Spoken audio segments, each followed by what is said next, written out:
We've now jumped into our passive income chart where we can see the client has entered in a passive income goal of $100,000. Now they've entered in 100K of today's cash.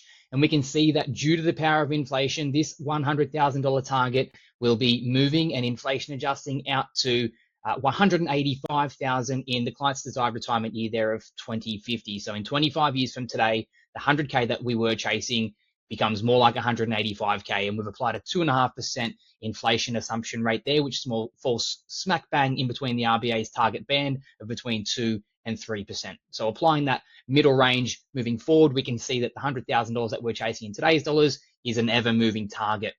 We can currently see the client's investment portfolio is generating a $0 passive income return here. We can track that through in our green. And then what we're going to do in a second is we're now going to flip over and show them a portfolio that we've constructed with as little as 3 property purchases to get them to that passive income number.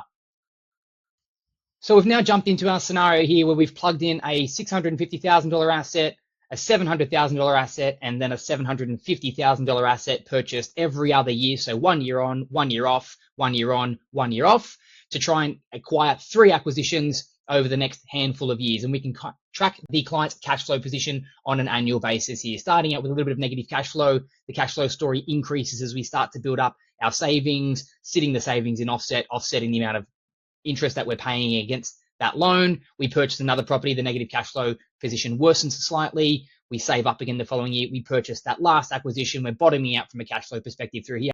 The portfolio then starts to turn neutral positive there in a matter of years at the end of the acquisition phase, and we can show the client that we've actually got them to that passive income target there by 2043. How powerful that could be to show a client that we have retired them out in 18 years from now at the age of X for that particular individual. Now, again, starting cash position that we were chasing from a passive income number, $100,000. We're sitting at negative 8.2 in the early years.